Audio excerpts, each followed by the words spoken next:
si jantung gue langsung berdetak gitu ya. Serius. Ya Allah, ada apa gitu, takut kenapa-napa. Tiba-tiba kenapa gue dibangunin kayak gitu maksudnya. Pas Lo tahu yang bangunin siapa?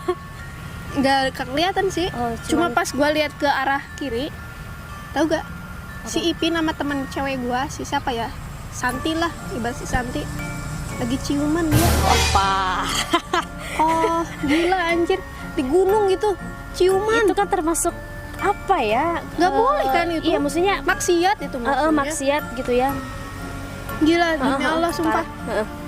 Oh gue tahu mungkin ya, gue dibangunin kayak gini mau ngasih tahu tuh temen lu pada berdua tuh kagak bener gitu kan. Kayak melanggar pantangan gitu kan ya. Serius anjir parah. Udahlah, gue kalau malam itu diributin kagak bener ya, udah tidur lagi aja. Besokan harinya ceritanya, temen gue nih si Utuy, sepatunya kan rusak, nanga kayak gitu, si lemnya tuh kayak kebuka, rusak parah. Terus kita lagi santuy hebokan, dia bilang, wah di pasar setan itu ada yang jualan lem nggak ya? Gue mau beli lem nih gitu buat sepatu gue aja. Sompral lah gitu. Demi Allah gue udah saking nyeselnya nggak mau bilang apa-apa gitu kan. Udah terserah lu dah, mau kena apa-apa juga lu ini bukan gue gitu. Gue meringatin udah gitu kan. Peringatin gue udah gitu kan.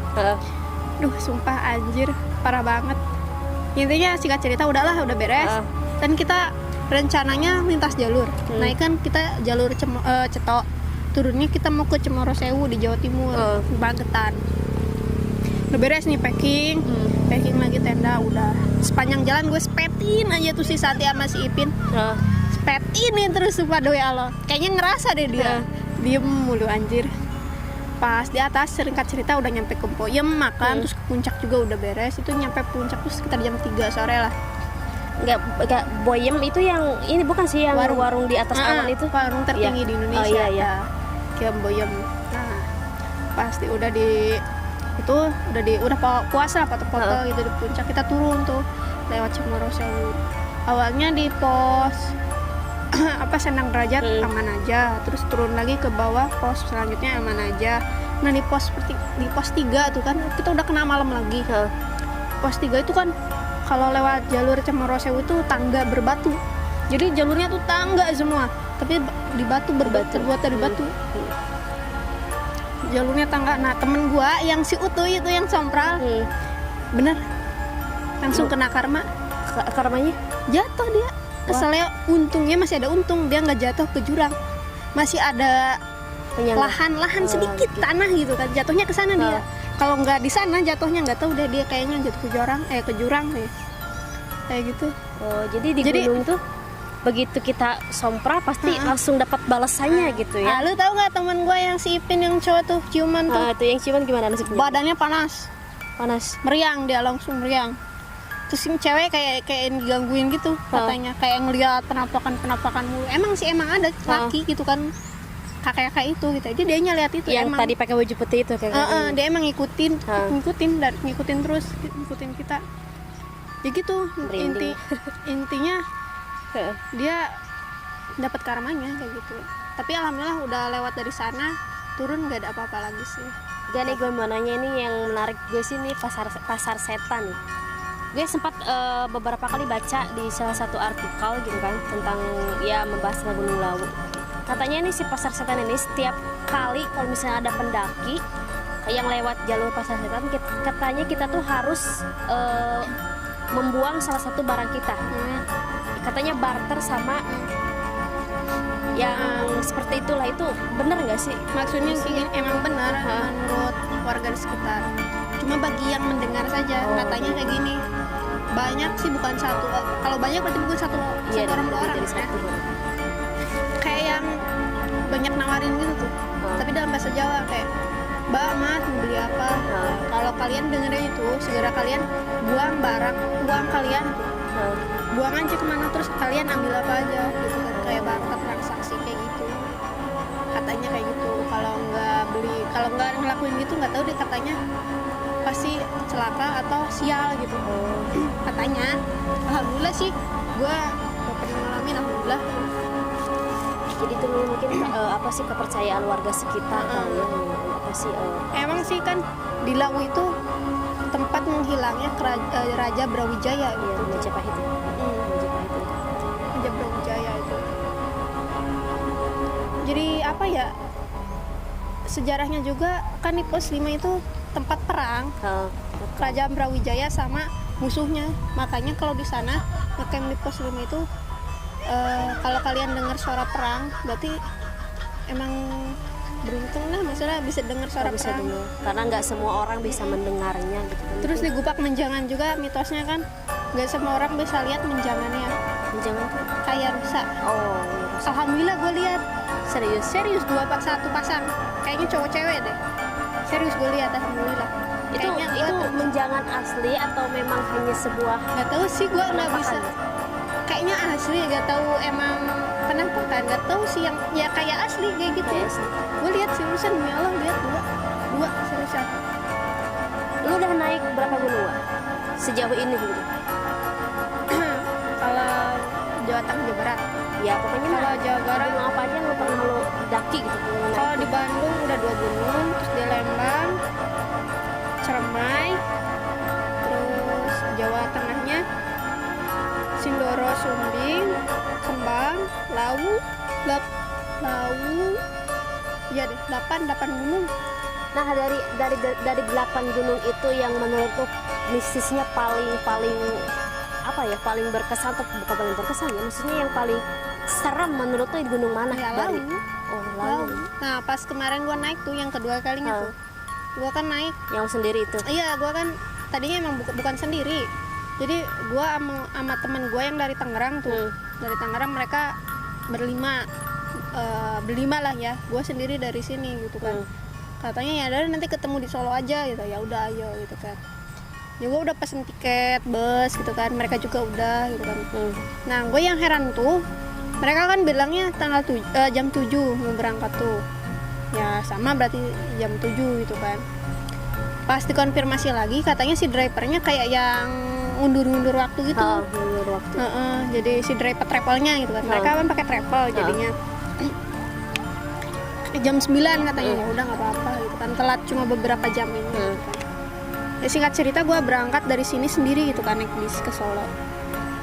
Ya gue kira kan mereka ya udah fix gitu. Udah, Pikiran gue gitu, kirain mereka udah bener-bener fix gitu kan. Cuma mau nunda keberangkatan aja gitu. Ya Jam gue berangkat. matiin HP gue gitu kan, buat ngehemat baterai lah gitu kan, sayang gitu kan. Nah gue tuh nyampe Solo tuh sekitar jam 2 pagi. Jam 2 pagi. Gue langsung ngidupin HP kan. Hidupin HP, terus banyak banget tuh panggilan tak terjawab. Ada apa nih? Gue video telepon. Di telepon nggak diangkat. Terus mereka langsung ada video call gitu. Terus gue langsung nanya, mereka nanya di mana gitu kan. Udah nyampe Solo kata gue. Lu masih di mana kata gue. Lah gue masih di sini. Lah kirain mereka ngeprank ya, anjir, kirain bercanda gitu, ngeprank. Lu jangan bohong lu udah di sini ya gitu. Bener serius, gue masih di Tangerang, masih di rumah gitu kan. Lah lu serius ini si drivernya gak jelas yang gitu kan. Lah gue mau marah gak bisa gitu ya, maksudnya kalau marah-marah kayak udah bukan bocah gitu kan, bocah lagi gitu kan. Kecewa aja sih ya, kecewa pasti ada, gila kali gue sendirian di sana kayak gitu. Terus mereka nelpon gitu kan, ngejelasin bahwa si drivernya emang gak bisa dikonfirmasi, jadi ngundur waktu mulu sampai jam 2 dini hari pun gak ada ngejemput mereka gitu kan. Ya udah anjir, gue rencananya tadinya mau balik lagi gitu kan. Cuma pas lihat sekitar ada 2 pendaki dari Jakarta juga, mereka ngajakin bareng, ya udah bareng aja gitu kan. Kata gue gak bawa tenda gitu, ya udah di gue aja ada tenda gitu kan. Kata mereka tuh ya udah fix. Nah gue ikut sama mereka berdua tuh ke Ceto lagi. Ceto udah prepare udah berangkat. Pas berangkat yang berdua nih, si Pele sama Nur, cowok semua. Nah si Bang Nur nih kayak salah paham lah, dia pikir kita udah duluan. Jadi dia ngebut nyusul kita, padahal kita masih di belakang. Belakang. Itu tuh pas nyampe pos 2 gitu kan, pos 2 ke atas. Si Bang Pele ngomong gini, terus gua duluan ya mau ngejar si Nur, takutnya dia nyasar atau enggak, maksudnya udah jauh gitu kan. Gua mau bilang, dia suruh tunggu gitu kan. Oh ya udah bang, sok silakan gitu kan. Ya gue ditinggal kan sendiri lagi gitu, sendiri. Pas sendiri itu ada yang rombongan dari Jakarta tuh ber-18 orang tuh, yang ngajakin gue bareng gitu kan. Yang meninggal itu tuh rombongan itu Meninggal karena nanti gue jelasin. Oke. Nah rombongan itu Siap. kayak ngajakin gue gitu ya, kayak ngajakin gue, ayo bareng aja bareng gitu kan. Enggak, iya pak, ya gitu kadang. Ya iya tapi bohong gitu kan. Nah singkat cerita udah nyampe pos 3, gue mau lanjut ke pos 4. Nah di pertengahan pos 4 yang gue denger angin tuh di sana, Oh, di situ. gue duduk dulu, perasaan gue langsung gak enak di sana, kayak yang duh gak enak hati banget, serius demi Allah sumpah gak enak hati banget. Pikiran gue pengen banget langsung lanjut lagi, pikiran gue pengen lanjut, tapi hati gue kayak udah balik aja gitu kan, nggak tahu kenapa gue itu. Pergolakan batin gitu ya. Makanya gue dem dulu di situ. Biasa gue ngemil dulu Indomie yang dibubukin itu. Ngemil. Pas gue ngemil tuh gue kayak denger suara gerangan, Wak.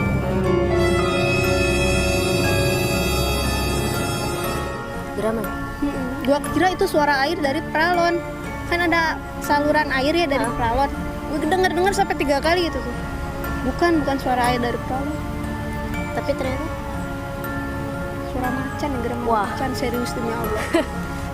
Suara macan geram. Macan serius. macan. Aduh. Gue gak pikir panjang lagi, turun sekarang. Gak mau turun, langsung packing langsung turun gue demi Allah. Gue pikir panjang lagi turun, takutnya itu peringatan. Udah lu ngapain, Bahaya atau apa gitu ya. perasaan gue kayak gitu. Udah kayak peringatan ke diri gue gitu, udah jangan lanjutin, turun aja. Kalau lu lanjutin takut ada kenapa-napa kayak gitu, perasaan gue kayak gitu. Turun, ketemu gue turun sama rombongan Probolinggo, Jawa Timur. Sama rombongan mereka turun bareng sampai base campnya 9 malam lah, jam 9 malam.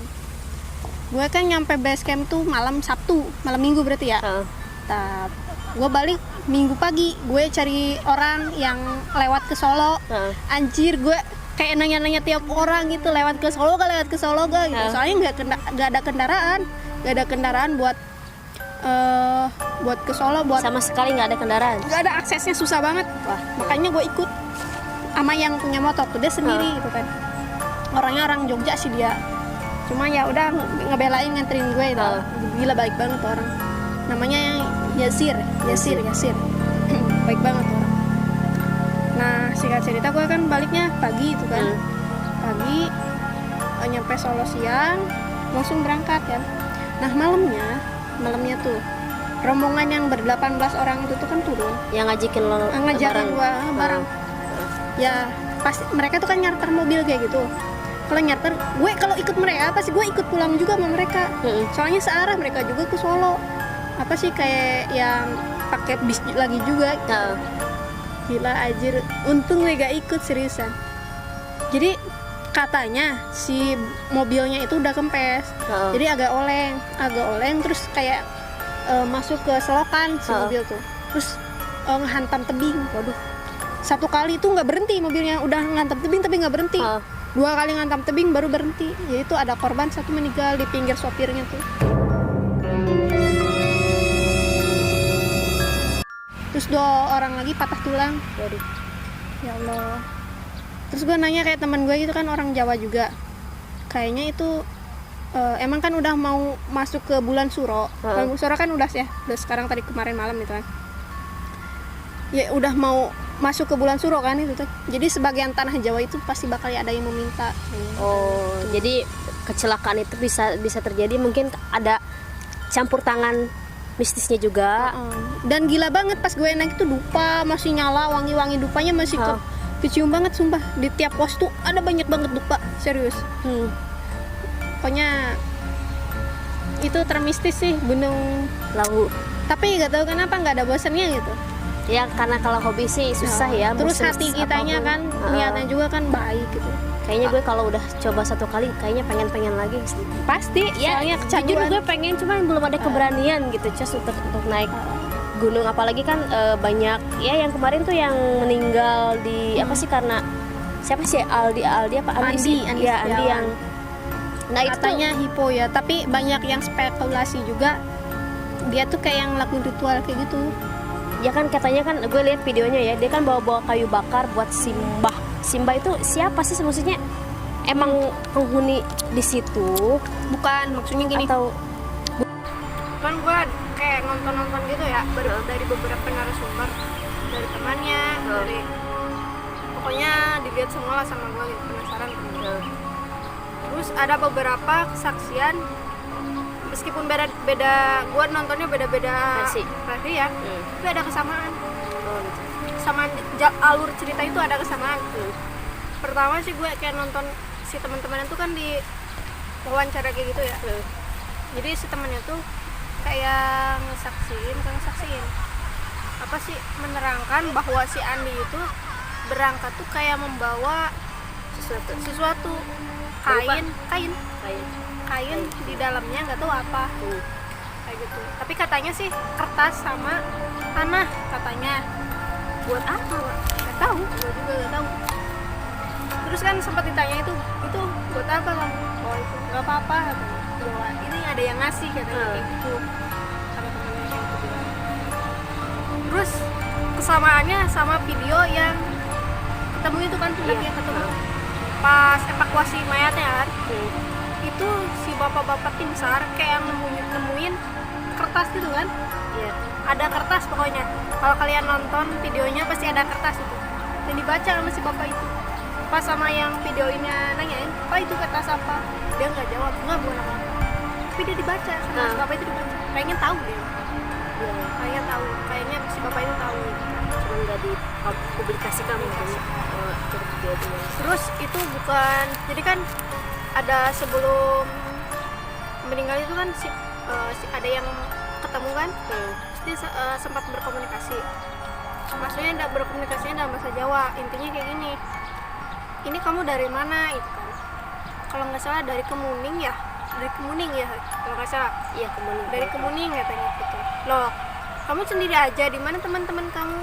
Enggak, aku berlima katanya. Berberapa gitu. Teman aku ngecamp di Mboyem, di Mboyem gitu.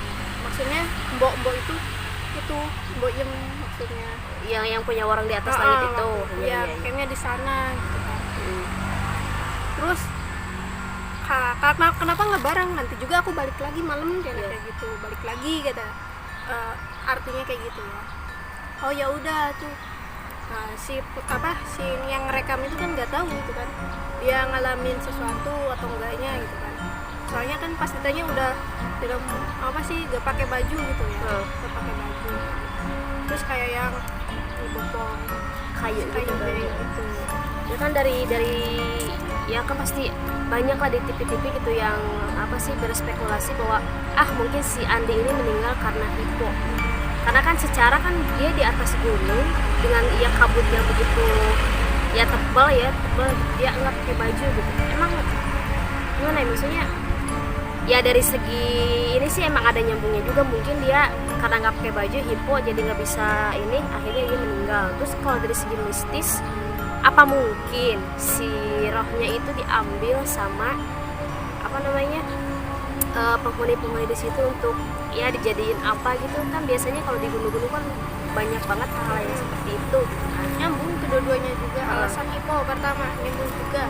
Kenapa dia sampai buka baju, karena itu udah tingkat hipo akut. Banyak Itu memang udah mau ke puncak atau udah mau ke puncak. Soalnya itu banyak edelweiss. Kalau banyak edelweiss itu mau ke puncak kayak gitu. Oh, jadi kalau di gunung tuh semakin hampir mendekati puncak, jadi si dinginnya itu semakin tinggi ya. Kan banyak di Gunung Everest ya, banyak mayat kena hipo itu kayak gitu. Jadi berhalusinasi. Maksudnya banyak yang nerjunin mereka sendiri ke jurang itu karena pikiran mereka ingin cepat-cepat turun gitu. Cara satu-satunya turun tercepat itu loncat gitu kan. Mereka pikirnya kayak gitu. Nah, mungkin si Andi Sulistiawan ini juga kena hipo juga gitu. Soalnya emang hipo akut itu kayak gitu. Oh, yang udah parah tuh kayak gitu. Jadi suhu tubuh tuh membalik 180 derajat, jadi panas. Jadi suhu tubuh tuh panas, jadi ingin buka baju pokoknya. Terus pasti hawanya ingin terjun ke jurang gitu kan, untuk mempercepat waktu turun gitu kan. Kiranya kayak gitu. Nah, untuk dari hal segi mistis mungkin bisa juga karena sempat si bapak yang nolong itu bilang gini, Lawu soalnya banyak kabut terus. Kalau Lawu udah berkabut terus pasti Lawu meminta korban.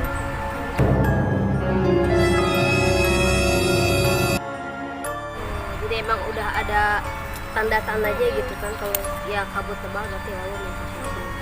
Nah untuk masalah meninggalnya gara-gara apa itu masih misteri ya.